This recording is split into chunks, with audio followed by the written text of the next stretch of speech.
there's so many people. Hello. I wanted to do something a little different tonight. It's not the usual stand-up routine. I thought I'd bless you guys with a little bit of my knowledge. So I think I'm going to do a little seminar with you all. Now, for those of you who don't know this about me, most of you don't know me, so you won't know this. The fact about me is that I am a trained and certified doula. So I thought we're going to take this time and you can ask me any questions about pregnancy, birth, newborns, whatever. I have all the answers. Just like one at a time, please, but I'm here to fill you in. Anyone? What is a doula? That's a really good question. A doula is your companion and best friend and cheerleader during birth while you're pushing a baby out. Where does the word doula come from? That's also great. It's actually a little problematic. It's a Greek word meaning slave. I know. So not everybody likes it's so pretty when you hear it. You're like, doula, that could be a name, but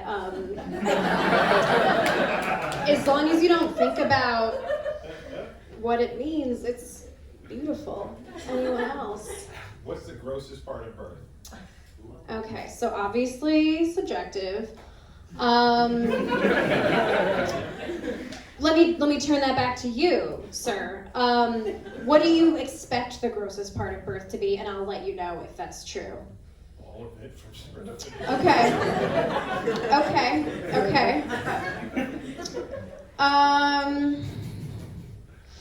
I don't find any of it gross. I think it's all rad. So there's a lot of smells, a lot more smells. I think a lot of people, when they see birth on TV, television doesn't have smell, as some of us know. So you're like, oh, that woman's screaming. Oh, you're seeing some blood, whatever. What you don't get is the various scents. So, Like what? Like what?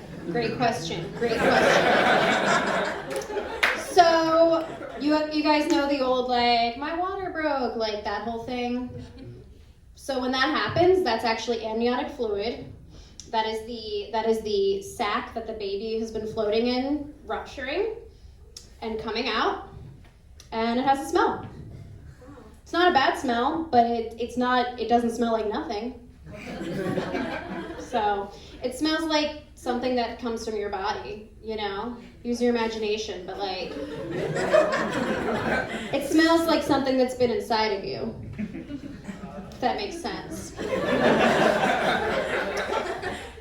So How many births have you seen? not too many. I'm still relatively new.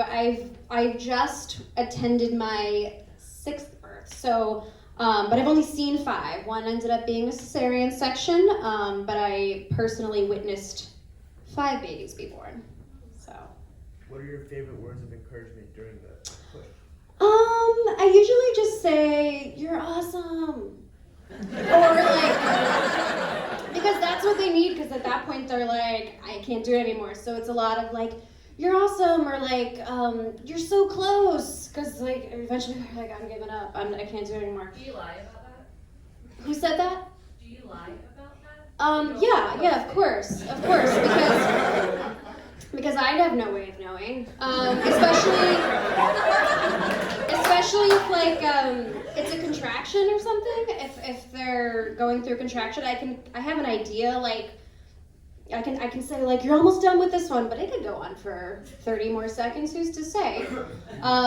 Plus, when you're in labor, time no longer really exists. So, yeah. How do you get the job? How do you get the job? That's the question we're all asking. How do we get hired? That's why I'm in a mentorship program right now, and I have a mentor so that I can figure out how to get hired, because it's tricky to be asked to attend a birth if you haven't already been to a lot of births, because they're like, "Why would I want you here? You don't know what you're doing." I do, ma'am. How I do. early along do you meet the mothers? That varies. Some people, like, they're about to have a baby in like a week and they're like, oh shit, I should have done this earlier. And then other people are like only a few months pregnant and they're like, I want to meet everybody now and get an idea. And there's no right or wrong. You should do it if you're not doing a week, though. I would say it's not the best idea. But it's never too late. It's never too late. But most people do like a couple months before they do. What's the difference between a doula and a midwife? Commonly asked question. Super, super commonly asked. I think I finished it. The difference is a midwife actually goes to school or... I went to school. No, a midwife has to specifically go to school to become a midwife. So you can, sometimes they are registered nurses. You can be something called a certified nurse midwife. Or you can do an apprenticeship, and you legally are able to deliver the baby. So you'd have a midwife instead of a doctor. A doula can be there whether you have a midwife or a doctor. We don't do anything medical. I don't deliver the baby. I am not allowed to perform vaginal exams. I'm just there to coach and say you're doing great. So they're very different. I have a red light back there. I'm not sure if it means it's time. Okay, great. Hopefully no one else had any questions. If you did, you feel free to message me on my Instagram, Good Humored Doula. That is the name. Thank you. And Susan, before you go, she's winning the Brings